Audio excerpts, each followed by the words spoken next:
ready to head off the trails? I'm Jessica Jones, the Cryptid Huntress, and I'm ready to take you on a mysterious journey right now. We welcome you to Off the Trails right here on the spacedoutradio YouTube channel. If you guys haven't hit subscribe yet, please do. We'd appreciate the love, and shout out to BUMBLEFOOT for that amazing intro music. We really appreciate that.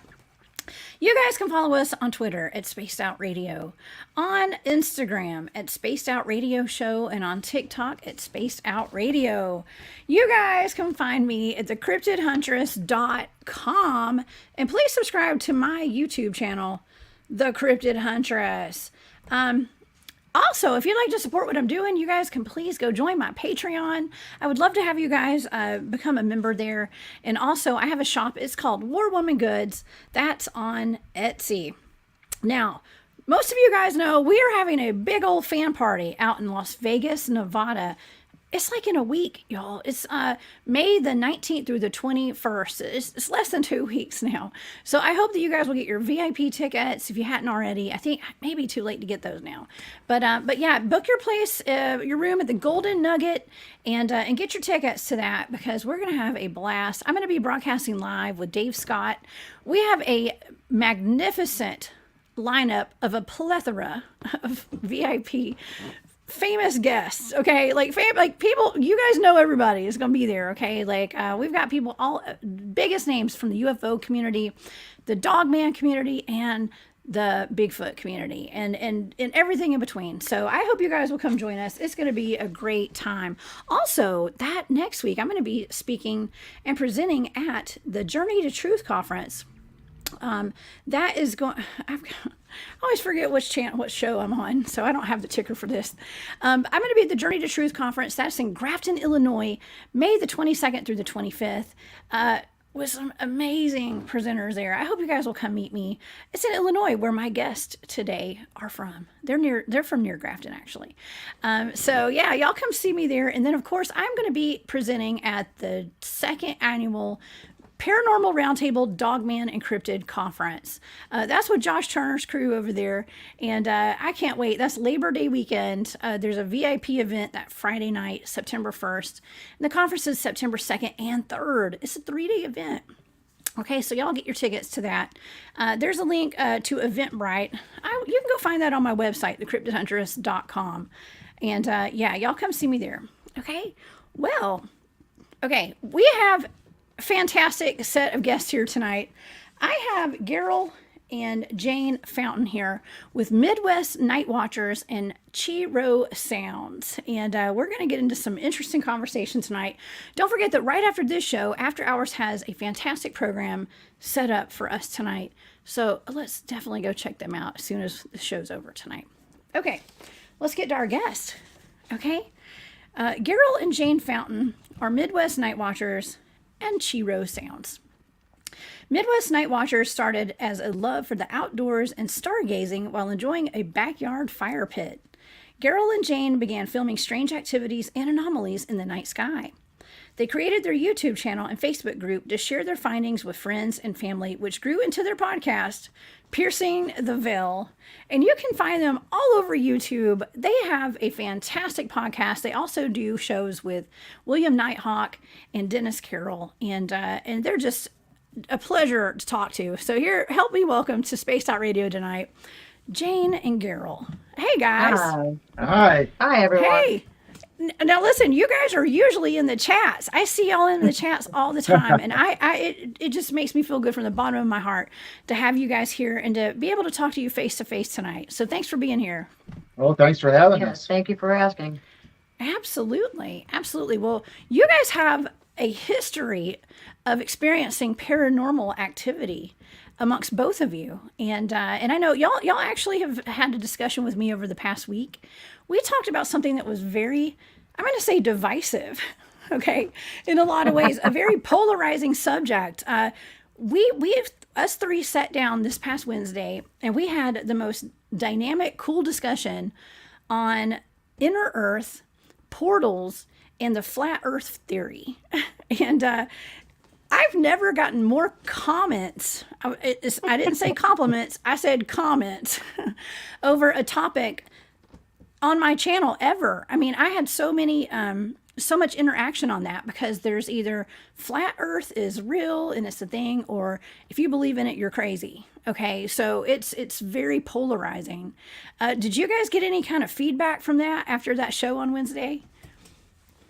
Well, every time we bring we've probably talked about this 3 times, whether I'm on William's show or our own show, and like you said, there's no middle ground usually. Either you're a globe person or a flat earth person. There's no, but we're a middle ground. We can see the best of both worlds. We grew up obviously with the science teachers and everybody indoctrinating us and saying, that the earth is round. But, we're fascinated by the flat earth maps and everything we can see, on them. And it kind of just piques our interest. Yeah, me too. I didn't really make my opinion known to. I mean, I did. I believe the Earth is round because that's what I've been taught as a remote viewer. A lot of remote viewers who have, remote viewed the Earth and planets, we've seen them as being globes, as being round in this universe. Doesn't mean it's 100% right, And so, with knowing all of that I know today and all of the lies that I've been told growing up about our reality, I just like to look into it. I think it's a great idea for us to question everything. And I think you guys probably feel the same way. Yeah, you have to have an open mind. And I've gone down the rabbit hole and looked at many YouTubes. There's pros and cons to the flat earth. There's pros and cons to the round. I'm not either or. There's a possibility it could be either of them or both, possibly. It could be anything. I mean, we know we've got this Mandela effect going on, right? So Yeah. it's almost like it could have been round a year ago and now it's flat. That could be. Yeah. I mean, I know that feels profound what I just said. Isn't that wild? It sounds crazy. Now our I friend just shocked Dennis, myself.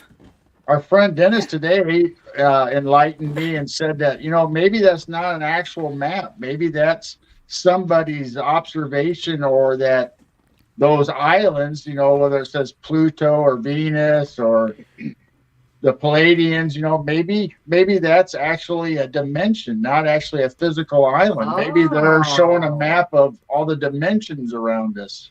That could be. Ooh, I like that. Let me pull up this map and show everybody what we're talking about here. This is kind of, this is a fictional map, so they say. It came from Reddit or somewhere, I believe. But this is kind of what we were talking about on Wednesday, and this is the ice wall around the continents. And if you missed that show, y'all go check that out at the Cryptid Huntress on YouTube. That was our Wednesday show.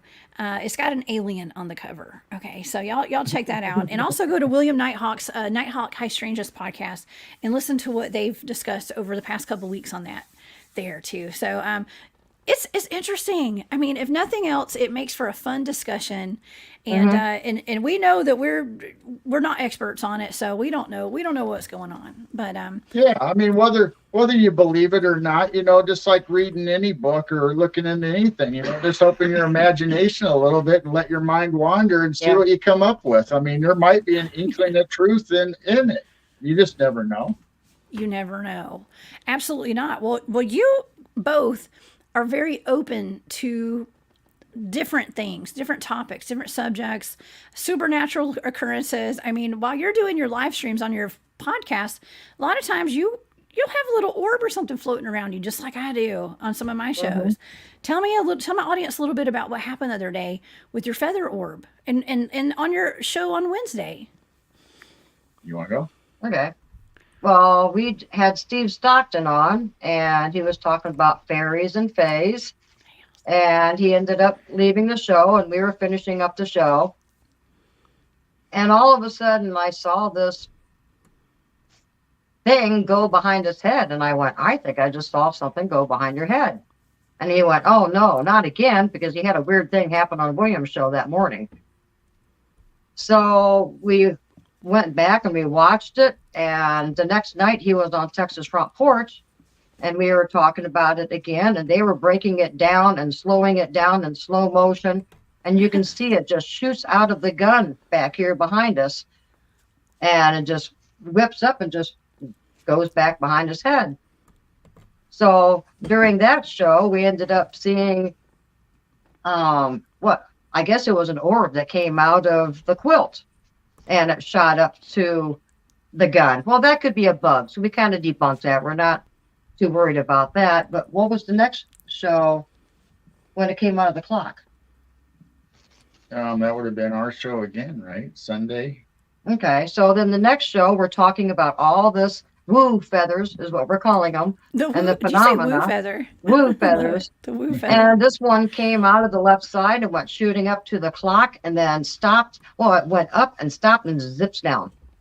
So then your show, nothing happened. And then 12 hours later, we're doing our 12:30 show.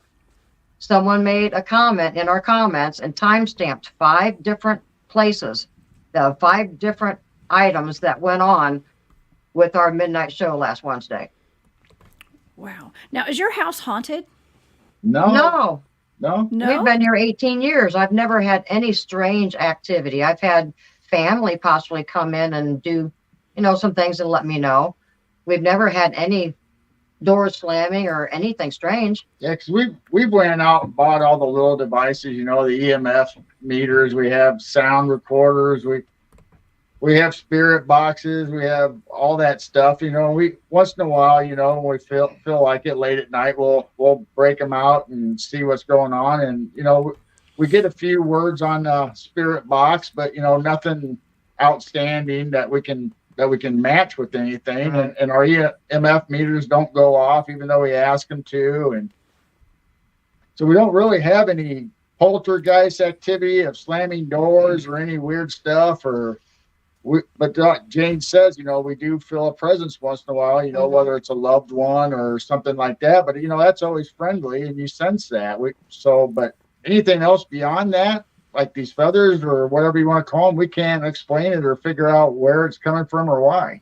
Yeah, sometimes they look like hair, and we have no ceiling fans down here. We're in the basement, and there's no windows, there's no breeze, and we just can't explain it. Okay, well, a lot of my audience knows that I was doing a show one night. It was my remote viewing show, and I told the story on Wednesday.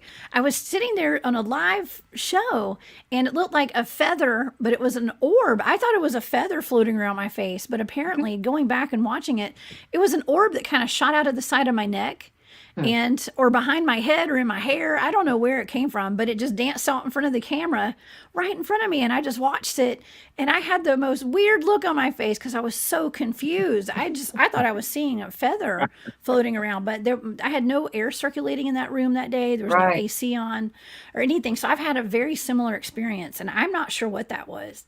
I haven't seen any of the things that they're talking about in real time or in front of me with the naked eye. It's always, I got to catch it later on video. So I don't actually know if there's something floating behind me at the time it's happening, but they said there was one that went in front of my face, but I never saw it either. Yeah, that looked like a long hair, and it would have been about that big. He would have seen that going right in front of his face. Wow. Okay, so I'm actually a part of a group about orbs on Facebook. It's a chat with Grant Cameron of White House UFO and Science Bob and from SpaceDoutradio and his girlfriend Lala. There's a lot of people in there. Nicole Sackage, everybody's in this chat that I've talked about orbs to and portals and things like that. And it's not like a huge group, but there's a few of us in there. And the videos that they post in there are just amazing. They're of the orbs. There's so many different types of orbs, and I've experienced so many different types. But it's very common for us to have those little orbs that float around us while we're live on camera for whatever reason. Now, speaking of cameras, you guys have filmed some very interesting lights in the sky above your home. Tell me a little bit about that, because that kind of got you into the whole YouTube channel that you guys have today. Right. Well, it started out, we got the night vision binoculars, or ATN binoculars, and we noticed all kinds of orbs out in the field that's connected to our backyard. And I messed with the focus to make sure they're not out of focus bugs. And we have a tree line along the field, so I always try to focus on the tree line. So if you see something large over there, that definitely can't be an out of focus bug. It should be focused with the trees. Well, I did see a square one night, and it was moving along the tree line, and I was just getting ready to record it, and it fried out my binoculars. Totally fried them out. We couldn't turn them on, and we turned them into the company. They couldn't fix them, and they replaced them, thank goodness, because they're very expensive binoculars. So then I started recording the orbs and just kind of keeping track of them. So we wanted something different, so we ended up getting the Psionics camera. And shortly after we got it, I'm sitting in the backyard, and I've got the view, and I can see the Quad Cities, which is Iowa, Illinois border, all the way over to Chicago. So a lot of times you do see this light coming from the Quad Cities, and you can barely see it move, and it just takes forever to get to you. And then all of a sudden it starts blinking, and you go, oh, well, it's a plane. Well, that's what I thought this was that night. So I keep watching it and watching it. It's getting closer. Then I started noticing it looks cigar shaped. So I did go running inside the sunroom. I grabbed the Psionics, came out, and started recording right away. That's the very first video that we uploaded on our channel, and that's why we started the channel. The color is out a little bit because we just got the camera. We were still messing with the settings. So I don't know what this is. We looked up Elon Musk and didn't see any launches. About 4 or 5 days before that, James Gilliland out at East Eddy Ranch filmed the exact same thing. And so I realized, like, wow, this does look like what James got just a few days ago. So it's flying at a diagonal like geese. And I know Elon Musk doesn't do that. And so once it got over our house, you can see it on that film that it just fades out and disappears right above our house. Wow. So that's when I contacted Tyler on Journey to Truth and sent it to him. And he said, hey, can I put it on my channel? And I said, yeah. And I told him, I said, it looks just like James. And he went, oh my gosh, it does look like what was out of East Eddy Ranch. Yeah. So I've heard a lot of stories from Isetti Ranch with their, I think that's where they have the holographic mountain, right? There's a door that opens up. Yeah, you can see a portal open up. They've got all kinds of activities there. And they got Bigfoot activity and all kinds of orbs. Yeah. You know, this is interesting. Overbuilt Automotive has an interesting statement. He's mentioning to Duke from World Bigfoot Radio. What's up, guys? He said, I like mud fossils, cave petrified giant. I don't know what you're talking about. Maybe I shouldn't have said that out loud. Funny. I didn't read this all the way before I pulled it up. But anyways, we do have petrified. They say that some of these mountain ranges or mountains are like petrified giants or sleeping giants. And I did a show actually with William and Dennis Carroll from the Nighthawk High Strangeness podcast. They came here on Spaced Out Radio and we talked about this one night about the petrified giants and trolls and things like that seem to have been, you know, I want to say frozen to death or something, but they're just like made out of stone today. So y'all are familiar with that too? Yeah, I've seen them. I actually watched that show they were on with you and all the pictures that you showed. And you know, it's like petrified wood or petrified whatever, it's been there for a long time. So, who knows if a giant laid down and took a nap or expired and turned, petrified, or maybe that was his curse or something, that he became a petrified part of the landscape, and who knows, maybe he'll wake up someday. I hope not. Maybe they had a Medusa walking around and she was making them all look at her snake head, right? Yeah. But you got all kinds of mountain ranges, that look like, humans, or, the sleeping man mountain. We saw that when we went out to visit your relatives. Wow. Yeah. It's just interesting. I just don't think a lot of things that we've been told, like the gigantic tree stumps, right? Right. Or AKA mesas, right? Some people say that those are gigantic trees that have been cut down. They look very precise, like a precise cut. Just look at Devil's Tower. If that doesn't look like a cut tree, and when you look at the rings on the top, and then it looks like there's bark on the side, you can always go with the Native American story, where the big bear scratched up the tree trying to get to him. Right. Yes, it is perplexing. It's perplexing. But there is a plethora. I said plethora earlier. I'm going to say it again. There's a plethora of high strangeness all over the world and all over the United States of America. And I really wanted to touch on the Midwest, since you guys are Midwest night watchers. And I thought maybe we could talk about some interesting things just out of your area tonight, as far as cryptids go. I know you guys have a lot of that UFO activity above you. Have y'all ever experienced cryptids around your property or wherever you live? Have y'all ever experienced a Bigfoot, for instance? I've never seen one, but I have experienced strange noises like squeaks of an old barn hinge. And Robin McCrae and Duke from World Bigfoot Radio verified that they know what I was talking about. And Robin said that when she was mind speaking, the Bigfoot giggled and said, yeah, we like to squeak at her. And then it dawned on me, like, that was that strange squeak that I was hearing last summer. And I just feel a presence once in a while, but I've never seen one yet. But Robin did say that they are here. They're window peekers. I've heard noises on the roof once in a while in the winter time and didn't know what that was. And so I don't know for sure, but I believe Robin with all my heart. And she verified that they've been coming up the last couple of years and watching.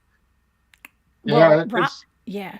Go ahead. It's funny that, we'll be laying in bed, getting ready to go to bed. We're talking about strange stuff or whatever. And all of a sudden you start hearing knocking on the side of the wall from the outside. And it's like, all right, and then pretty soon it's knocking on top of the roof. And it's almost like they're trying to play a tune, like you're playing the drums almost. It sounded like a piano. I mean, that one night right above me, at first I thought, oh, it's probably mice in the attic. No, mice would keep on running.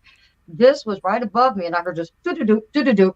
And then down further, the next bedroom, I heard the doo-doo-doo. And then on the other side is our master bathroom, and I heard again, doo-doo-doo. And then that was it. So I talked to Robin again, and she said, yeah, they like kind of playing piano on the roof. Oh my gosh. Next time, maybe they'll play chopsticks or something, Yeah. Maybe they just haven't learned chopsticks yet. That's the one that I learned that was the first piano song I ever learned as a kid. So that is so cool. So that's a thing, I guess, like where they come and just tap on your roof. Do you guys have a tin roof or do you just have a regular roof on your house? No, it's a regular shingle roof. Yeah. And, we also, when we talked about it earlier this week with you, that we found a rock circle of all these nice, pretty stones. It was out in the cornfield, and I went and got Jane and said, hey, look at this. What do you think this is? Because I thought maybe one of the kids or something put it out there, but they weren't even out in that part of the field when they were over that day, and their grandkids were too young to make a rock circle anyway. And our neighbor's an old lady, and the other neighbor, she doesn't live there, so nobody is in the cornfield, by our property. And it was like 3 or 4 rows in, and I always make a maze every time they have a cornfield. I make a maze in there just for the grandkids. And it was a little bit off of our maze. And it was just like around 10 rocks. And it was a perfect little circle right in the middle of the row. And it shouldn't have been there when the farmer had, plowed the field and planted. So Robin said that, they do like leaving gifts of rocks. Wow. Okay, so you guys are not too far from Iowa, and we had someone is asking in the chat, where are y'all located? So you guys are in Illinois, right? We're in central Illinois, right in the Illinois Valley Basin. We are north of Peoria and south of LaSalle, Peru, if anyone knows where that area is. Awesome. Basically in between Peoria and Chicago. Oh, okay, great. Well, okay, so you guys are not going to be too far from me at that conference over in Grafton, Illinois, coming up pretty soon, a couple weeks. Yeah. Okay, so I actually have been to Iowa. I have not. Well, I've been to Illinois. I went to Chicago a long time ago, actually. But I went to Iowa. I flew out to. Where was I at? I went somewhere in Iowa. Nebraska. No, actually, it wasn't Iowa. It was Nebraska. I'm wrong. I was thinking it was Iowa. That's a little farther out. I was going to say it was all cornfields because you brought up cornfields. Yeah. Yes, I've traveled to some interesting places. I just remember flying into Nebraska. I flew into Lincoln, and all it was cornfields until you saw a gigantic football stadium.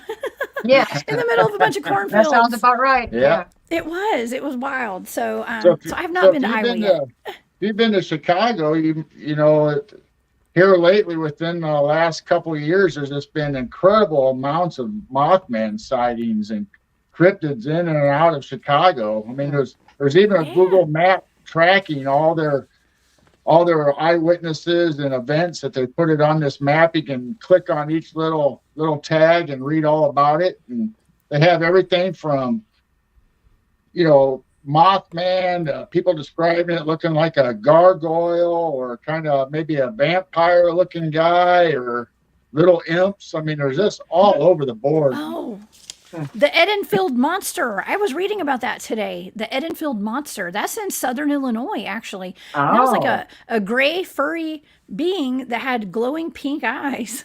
Okay. Pink? Something with 3 legs. I had 3 legs. I've never heard of a cryptid with 3 legs before. Oh, So, wow. That's a new one. yeah, watch out. It's not too far from where you guys live. So Oh, it's yeah. one to look out for. Look for those glowing pink eyes. Yeah. I've Yeah, never there's seen one of them yet. I had never even heard of it until today. So, and I'm the cryptid huntress. I know about a lot of cryptids, and that was a new one for me.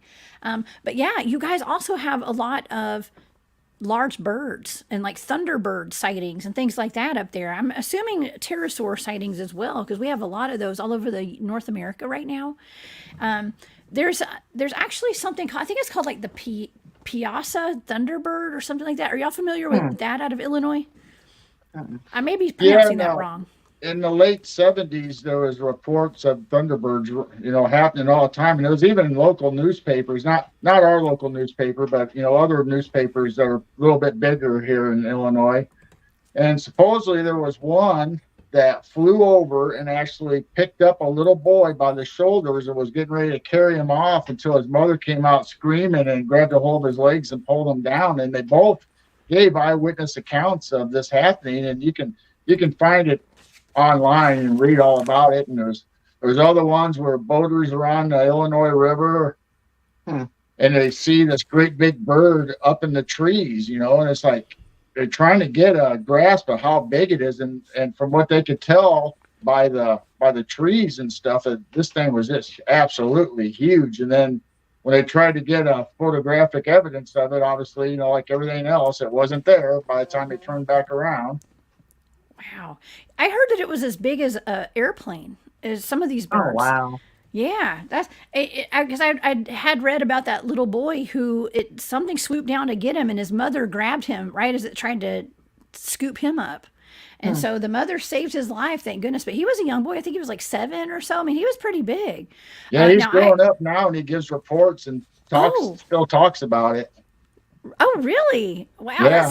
that's wild. I mean, I've seen large birds carrying poodles and things like that, you know. So, Aw. yeah, it's sad. I know. But they get pretty big, and so Just a you have to little watch your further north pets. than us, you know, we had Chief Senatchewine was the local chief in this area back in the day, you know, way back. And his burial site is up there in Putnam, Illinois, around that area. And the township of Senatchewine, named after him. And they also have Senatchewine Lake, or Senatchewine Community, which the lake was named Lake Thunderbird. So we've always wondered, you know, is that because of the Thunderbird accounts, or is it just something, you know, they try to drum up, you know, tourists just because it's got the name Thunderbird? But I tend to believe it goes back to the Native American stories of Thunderbirds in this area. Yeah. Absolutely. I believe so too. Now, Lee Lovelight is in the chat asking, they're from Midwest Kansas. Any sightings of Bigfoot or Strangeness around here? Of course.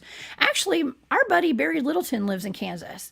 And so he's surrounded by high strangeness over there. So yeah, there's a lot of high strangeness. I believe there's Bigfoots just about everywhere. I'm just going to go out on a limb. I think so.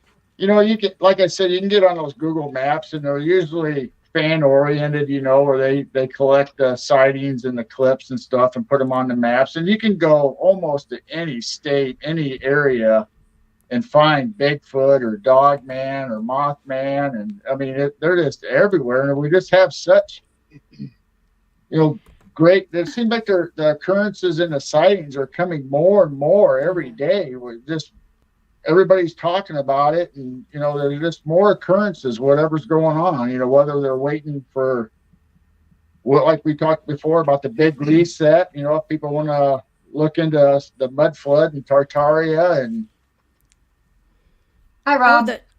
That's right. Hey, Rob, did you just say mud flood and Tartaria? Because Yes, I'm I into have. that. I'm so into that. I've been I've really been looking into that lately, and yeah, That's a that's good another rabbit hole. polarizing.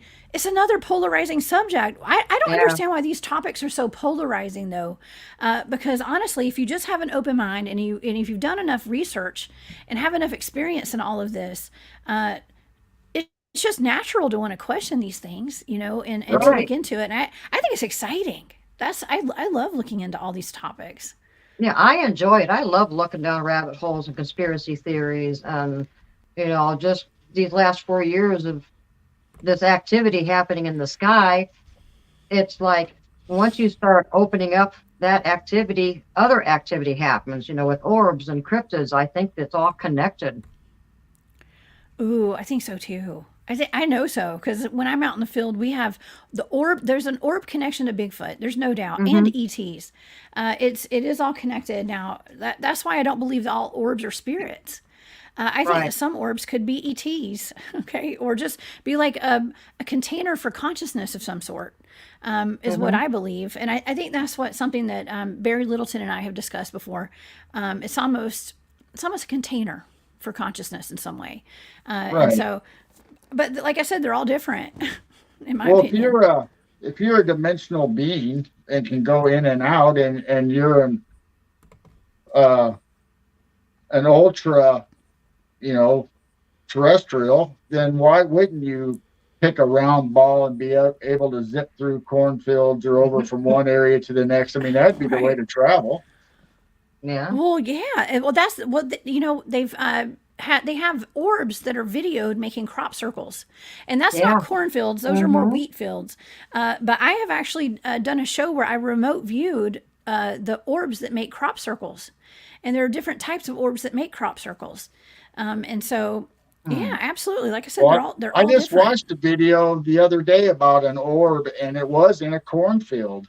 So, and they went out and examined it, and all the stalks were laid over gently. None of them were broke. If you've ever been around a cornfield, and we have them by us all the time. If you go out there, they're so brittle. You move them, and they snap off at the bottom and leave the root. But all these were bent over, and they weren't broke or cracked or anything, and it left the exact same pattern you see in the wheat fields and the barley fields. Just like in the UK. I wonder if they had those blown nodes. Do you guys know what I'm talking about? They're called Yeah. blown nodes, where the joints of the wheat shaft are kind of blown out into a Yeah. circle. Yeah, Right. so I have a cousin, my cousin Jesse, who's an artist. He's been on my show a long time ago, not on Space Out Radio, but Jesse Duke. Okay, you might know him as, I don't know what his name is now on Instagram, but it used to be Gravity Barn. He's the one who made that big, gigantic statue out of muscadine vines at the Georgia Bigfoot Museum, Expedition Mm. Bigfoot. He made this life-size Bigfoot out of muscadine vines, and it sits out right on the road at that museum. Well, for his senior exhibit in college, he was an art major, and I went to his exhibit, and he not only had a Bigfoot, a patty made out of muscadine vines there in a sculpture, but he had blown nodes, like an exhibit of. I guess it was like the wheat or whatever from crop circles, and so and the story behind it was that he had gone actually to England to go check out some crop circles. And when he came back, he actually put some of those wheat stalks in his bag and was Uh, planning to bring them back to the United States. They had the blown nodes in them. And he got caught by customs and was made to leave those Oh. there in England. I think he actually brought them to the U.S., but the U.S. went searched his bags and they saw those wheat stalks in there. So he had to Mm. they got confiscated. Okay, but he was this close to getting them back. So I guess it can be dangerous Paranormal or something. smuggler. He was smuggling blown nodes. That sounds so weird. I know it does. Pammy Smith in chat. So she was wondering what had three legs. Well, that was the Edenfield monster, I believe is what it's called, and it's out of South Illinois, and it is a cryptid that has three legs, gray fur, and it has glowing pink eyes. Okay, I'm so sure you'll hear uh, about it when you go to your conference in Grafton, because that's not far away from there. oh, is it? Well, I Right. hear that Grafton is actually Bigfoot country. Yes, So it we're is. we're looking forward to that. We hear that there's actually Bigfoots around that property out there. So I'm down for that. Yeah. There's a whole lot of weird stuff. And we've also got that a big story about the Thunderbirds around that area too. And so we're planning on taking some field trips while we're there, I think, to some of these interesting locations. Oh yeah. I'll give y'all an update when I get back. I might be reporting live from Grafton, Illinois, out there on my YouTube channel. Yeah, but we'll see about that. Now, you also have a lot of dogman reports around the Midwest. Now, have you guys ever experienced any kind of dogman activity or heard any reports of them where you live? No dog man like most reports. The only thing I can say is I'm in the backyard every single night because he works until midnight. Out of the corner of my eye, I saw something run into the backyard, and I look over it, and it looked like a pure white dog, but I didn't see a collar, and it didn't look like it had hair, and I didn't see a tail. It looked at me and turned around and just ran. I got up right away and ran after it, but I didn't see where it went, down the road or in the neighbor's yard or anything. And I don't know if it was a dog, but in a way it didn't look up. Yeah, it was a big white dog. And I didn't see a tail like a stray dog would be scared and the tail would be between its legs. But I didn't see a collar. And we normally do not have stray dogs in our town. We have stray cats all over the place, but not stray dogs. So just the way it acted and just the way it looked, I don't know what it was. It could have been a stray dog, but it looked like it had no hair. And it was just very strange looking. Interesting. So you had mentioned earlier perhaps it could have been kind of like a rake. Or the, what do you call this? The pale like crawlers? A rake, but a rake normally has like a human head. This definitely was a dog. Ooh. But it kind of reminded me of a rake, but it looked like a dog. Okay, yeah, that is really odd. It's very odd. Well, there's so many dogman reports around this area. Ohio has a lot of them. We even have the Ozark Howler down there in, what is that, Missouri? That's not too far from where you guys are, right? Right, Missouri's connected to us, yeah. Yeah, a lot of dogman. Ohio is like a hot spot of dogman and Bigfoot and all that kind of stuff. So I don't know. There's so many weird cryptids, and also reports of the pterosaurs are coming from out of there. We also have reports of something that looks like the Fresno night crawlers from around this area. Right. Also, there's a place called what is this? Hell's. Let me see. I wrote it down. Hell's Tunnels or something like that. Hell's Kitchen. I can't remember the name of it. Oh, portal. There's a portal to hell. Okay. Yes. I know this is horrible. Are you familiar with that? It's like tunnel systems. Yeah. It's like the 12 gates of hell or something like that. Yep. I've never been there, but they're like overhead bypasses, but they're from the old days when they were all made out of concrete and blocks and stuff. So it's not the modern steel overpasses, and you got to go under it. But they say if you go through in the right order, through the passes in there, and you can actually start seeing the light or the shining coming through on the very last one. And the rumors or the myths are if you go into it that you won't come back out, that's the portal to hell. Ooh, that sounds like a place that some of my friends would love to investigate. You know, I know that sounds terrible, but when you're into paranormal investigating, places like that, like whether it be legitimate or not, any kind of place with local legend and lore, that's where you need to go investigate. Okay. Because where you have something like the portal to hell, there's usually Bigfoot activity. There could be Goat Man out there. There could be any kind of weird cryptids, UFO activity, all that. So I don't recommend going alone though. Don't ever go by yourself. Yeah. Would one of your friends be the type that would go in? Oh yeah, absolutely. We've got people on my team that will go in. I mean, after what happened with our last portal incident, we're a little all more hesitant to want to go in, but we do have a protocol, and we do have plans to go back there where that portal was. We've got trips planned, of course, all the time. Oh. Yeah, we got the rope. We're gonna tie it around somebody. Whoever has the best health insurance. Okay. There you go. Or the best life insurance. I don't know. It depends. I think life insurance would probably be better. But yeah, it's not a safe hobby, everybody. Okay. It's not a Right. safe hobby. You're doing this stuff. It's very dangerous and it's expensive. Okay. It's expensive in a lot of ways. But yeah, but it's also a lot of fun, and I wouldn't trade it for the world. Absolutely not. Now, I've done some remote viewing of the Midwest, and Oh, I've stumbled across, looking into reports with Dogman. I did a case for D.A. Roberts, who's an author and has a podcast called D.A. Ex Machina. He had me look into the Joe Bald Recreation Area down in Missouri. And I stumbled across an underground base there where they were doing all sorts of Oh, weird experiments and stuff. Yeah. Do you guys have knowledge of any kind of underground bases and things like that running through your area? our area, I don't no, think it's an underground basis. up here No. where we're at, there's not really anything, but there is cave systems, and especially down south, a little bit further than where you're going to be towards Missouri. If you go over almost into the Kentucky area, you obviously have Mammoth Caves. And I was just I reading a story. Yes. Yeah, I was just reading a story the other day that's really interesting. It's another rabbit hole if you want to go down. Yeah, That this absolutely. explorer was on a track from an ancient map, supposedly, and he found before Mammoth Caves were actually named Mammoth Caves. Supposedly he found Mammoth Caves and explored it. And he, the further he went back in, the weirder it got, according to a story. And he actually encountered an alien being that gave him a message for mankind. So the story's very interesting, and as we know it today, it turned out to be the tourist part, Mammoth Caves, but the part that he was in was so far down, almost like an inner Earth.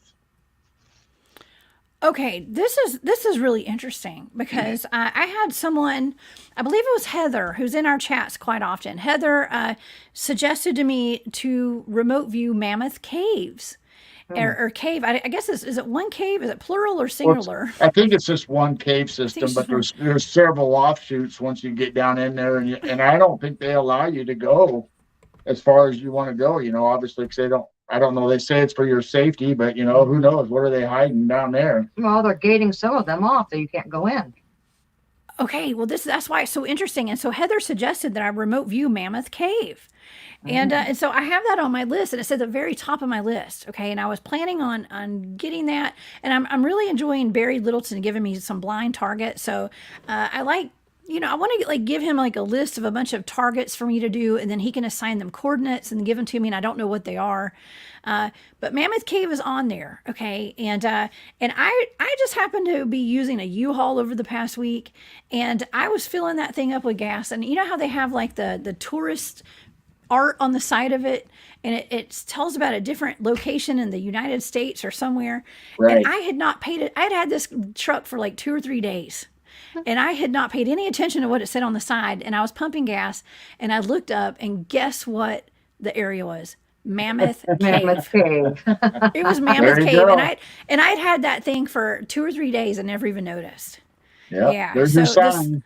the synchronicities are outrageous when it's Wow. time to do something like that. Absolutely, it was a sign. I took it as a sign. Okay, and I thought, well, man, I need to look into this. It didn't say anything about anything supernatural. It had a big old mosquito on the side of it or something. Yeah. It That's was our it was mascot highlighting for the this area. mosquitoes. Is it your Mascot. I know, Yeah. right? That's our state bird. It's the state bird. Those are really the thunderbirds that are flying around with this giant mosquitoes. Oh my gosh. It is. That is hilarious. Now, oh, I think I mentioned Goatman earlier. Do you guys have any Goatman reports? Because I get so many Goatman reports out of Texas. Okay, and we have them here in Georgia, all over the place. I'm just curious. I love these Goatman stories. I've Have never y'all heard heard of of any goat around you? man. Never heard of goat man in the area, but I do have two goats in my barn. Does that count? No, those No, don't count. No, I don't no, think. I don't think there's been any actually goat men encounters no, not that I've heard around of. here. Well, Thank that's a goodness. good thing.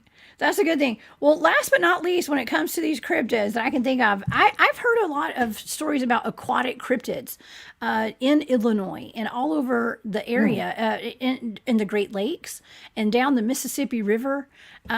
Lots of animals or sea cryptids, I guess is what you want to call them, that look kind of like the Loch Ness Monster or like modern day dinosaurs. Are y'all familiar with any of those? There's been reports, not necessarily in our area, but on the Illinois, other communities, just like all the other reports, you have visitors or whatever to the parks or whatever, and they build them right there on Illinois. I mean, Starved Rock State Park, has a big Native American history to it. And you have all these visitors, and all of a sudden, you'll get these reports once in a while, of them seeing a head or a hump in the water, So, and that's unusual for the Illinois to have that, but there's just been reports popping up all over the place. Yeah. There are reports of really strange cryptids these days. Now, why do you think that is? Do you think that there are just more cryptids coming out where people can see them now? Do you think that like portals have opened because of CERN and all these hadron colliders? What is y'all's take on the uptick in cryptid sightings? My main thing, I think it's CERN. I think CERN started it, and not just CERN. There's many of them. They're all over the place. That's opening up portals. Could it be the government releasing them out of these underground bases? It just does seem like the last few years, there's Bigfoot reports, there's Dogman reports, there's just all kinds of reports. And not just cryptids, even UFOs. Look how many people, and even us, the last 4 years, all the activity I'm seeing, I'm not filming all of it.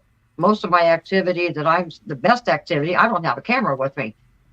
And there is times that I'm told not to go outside with my camera, and I sense that, and I go out and I see beautiful power-ups and just wonderful activity, but I'm not the only one. There's so many people seeing, just phenomena, up in the sky, or, the cryptid reports or orbs. And I think everyone's scratching their head. I think it's all connected, like I said. It's all connected somehow. That if you start seeing UFOs, you're going to start having orbs, and you're going to start having Bigfoot and all kinds of activity. No, I tend to go back to Tartaria and the mud flood, where we've had at least two great resets that they've talked about where technology gets so advanced that they have to knock us down or dumb us down a little bit, and it wasn't that long ago that, all the governments around the world were talking about a reset coming. Now, I know they were talking about an economic reset or whatever they want to, but were they really talking about an economic reset, or is there actually something coming? Right. That all these visitors from extraterrestrial UFOs to paranormal dimensional beings are coming to experience? I honestly think something is about to happen, because one of my biggest things, I only have 3 videos uploaded on Midwest of this activity, but I have like 40 videos of this. Last August, once again, I didn't have my camera during the time. I was just kind of told just to go out and experiment. Well, I started seeing lights appear underneath the handle of the Big Dipper, and they would light up a little bit, and by the time they got to the pan, they disappeared. They weren't following each other like Elon Musk. They were going different directions. You can see 2, 3, 5, 7, all going different directions. And the last 3 videos we uploaded, you can see the activity. It was happening for only an hour, every single night for an hour. So about 2.5 weeks, okay, that's it. I'm getting my psionics camera. So I went in and I did start filming, but once again, right away, I felt something telling me, do not upload these for a while. And I went, okay. So I would film like 2 or 3 a night. This happened for about 5 or 6 weeks. Every single night, about 10:30 to 11:30, only appear underneath the handle, and then they would disappear in the pan. Okay. Are they? It was that a portal? I don't. We don't know what it was. I know satellite. You can't see satellites just in one tiny little spot in the sky. When I have this huge view of the whole sky, so was it a portal? Are they coming in and waiting for some kind of event? Don't know. But after about 5 weeks or so, it just stopped. I can't explain it. Yeah, I like to say Barry and I both, Barry Littleton and I, we both agree that Earth could be a laboratory, and maybe they're just coming in and out and watching us. And All these different chimeras and cryptids we got running around, and they're watching some of us trying to figure all this stuff out, and seeing who's paying attention, perhaps. Right. I mean, who knows? Looking for cows to take up and mutilate. I don't know. Do you guys have cow mutilations around here? And have you had any problems with that? I don't think I've heard of any cow mutilations around here. Wow. Okay. Wow. I don't know. I think a lot of us are waking up more too. The more we're awake, the more energy and frequency and vibration we get, the more aware we are, and we are going to experience more things. Yes, I think so. That's the other thing you got to wonder. Are we raising our consciousness and seeing more of these paranormal and cryptid events and sightings, or maybe the veil is just thinning itself? Maybe the timelines are getting so mixed up and so thin that we're able to see these things, and they're able to see us and come through. And also it could be that the Earth's vibration is changing, and some of us are able to see these things a little bit better than other people. Some people are not even able to experience any of this stuff because they're on that frequency. Now, speaking of being on that frequency, Lane Lair in the chat says Mammoth Cave has over 426 miles of passages. Just watched an info video on it today. That's synchronicity right there. Isn't that synchronicity? It's just like that U-Haul truck that I had that had Mammoth Cave on the side of it. It's really odd how this happens. And so it's great. Thank you for that tidbit of information there. 426 miles of passages. That's a lot of mileage. That covers a big area. Wow. It makes you wonder what's down there, right? I think I'm going to have to remote view that one. So I hope everybody will tune in for that. Yeah. Speaking of remote viewing, actually, so I did a remote viewing target for next week that's going to be very controversial. Okay. And I think you guys could really appreciate this. We all know the video of Patty from the Patterson-Gimlin film. And I swore I would never remote view that. Okay, because I didn't want to. I felt like something more sinister had happened at that area that day when she was being filmed, and I remote viewed it, and it was so wild. I decided to not do that show last week. I'm going to do it this coming week, and I hope people will tune in. I've actually thought about not doing it at all, about not airing it, because it's another very polarizing topic. Okay. And some people think that it's just a wonderful video of a Bigfoot walking with the most amazing evidence that we have. Other people say there's something way more sinister that was going on there that day. And I was able to tap into it. I remote viewed it. Barry Littleton actually put a video out today about it. And so we're going to actually do a big old show next Thursday, and I hope everybody will tune in, and Gerald and Jane, I hope you guys will watch too. I think it's going to be very polarizing, unfortunately, just like a lot of these topics that we're not scared to talk about. Right. Well, we tune in to you every week, so we'll be there. Yep. We'll be there. Well, thank you. That's going to be over there at the Cryptid Huntress on YouTube on Thursday night at 8 p.m. Eastern, 7 Central. But what I appreciate about having conversations with both of you is that we are able to not really be so dead set on a side or an opinion on something. We just like to talk about these things and put the information out there and have a good discussion and let everybody else argue about it in the comment section. Right? And that's what I enjoy also about William and Dennis and the Nighthawk High Strangeness podcast that you guys go on sometimes too. But hey, thank you guys so much for being here tonight. We have run out of time, unfortunately, and I hope y'all will come back on here with me soon, and let's do this again. Just let us know. We'll come on anytime. Okay. Well, I will absolutely bring y'all back on anytime. Where can everybody find you guys to follow you on social media and your YouTube channels?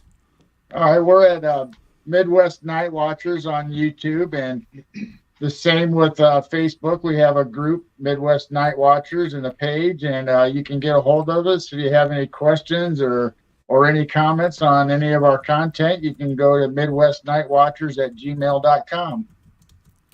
Okay. And if you're interested in a variety of instruments and I do a lot of sound therapy, singing bowls, hand pans, tongue drums, Native American flutes. That is over at Chiro Sounds on Chiro YouTube. Sounds. Yes. Okay. So I got yours here too. We have banners. So y'all please go subscribe to them on YouTube. It is so cool. It's amazing. And when do you guys air your shows again for the audience? I think I was typing when you were saying that, Gerald. Yeah, we do. Did you we say? We got a segment we call Night Owl, and it's Okay. at 12:30 a.m. Thursday mornings, early mornings. So you can Wednesday either night, 1 Thursday a.m. my morning. so you can time. either stay Yeah. way up. I mean, it's right after I get off work, and so we thought, we might as well. There might be other people up, and we're having a pretty good crowd show up, and Yeah. we just pay attention to chat. We don't really have guests or anything on that one, and we're open to any subject and whatever they want to bring up, or we'll talk about the paranormal or whatever stuff is happening behind us. We'll show little clips of it and just get the ball rolling. And then our main show that we started originally was Piercing the Veil into the Unknown, and that's at Sundays at 6 p.m. Central. I'm going to tell Awesome. news tomorrow.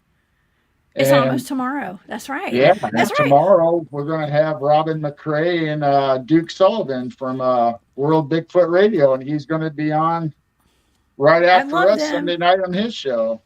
Awesome. Duke's in the chat tonight. So Duke Yeah. from World Bigfoot Radio has been in the chat tonight. Robin and I just spoke together. We were both presenting at the Georgia Bigfoot Conference about a month ago. So that was a lot of fun. I love Robin and Duke. They're the best. And They're yeah. great. Fantastic. So I can't wait to tune interview them in. tomorrow. Yeah. Oh That's yeah, going to be a that's good gonna show. be. It's going to be a fantastic show. I can't wait to see it. Well, Gerald, Jane, thank y'all so much for being here. I will see you guys next time, and we'll be tuning in tomorrow night. Okay, All right. you guys Thank have you so have a much. great night. Thank Thank you you for too. asking us. Okay, absolutely. Let me find my buttons here. I'll see y'all soon. Okay, bye y'all. Okay, everybody, that was fantastic. Thank y'all so much for sticking around, and for everybody, all my moderators that were here tonight. I had a bunch of moderators today for the first time ever. I love it. All right, don't forget that right after this show, After Hours has a great program set up. I see Marquise in the chat. What's up, Marquise? Y'all go over there and check them out for the next 3 hours. They're going to take y'all on an incredible, mysterious journey. Next time on Off the Trails, my guest is Brian Bowden. He is a remote viewer and he's a jack of all trades. Okay. He's not really into the paranormal, UFOs, Dogman, ETs, and Bigfoot. We're going to talk about all that tomorrow night. It's going to be fantastic. For now, I'm the Cryptid Huntress. I'm Jessica Jones. I'm headed off the trails. I'm tired, y'all. I'm about to go hit the sack. Y'all have a good night. Lock your doors. Bye.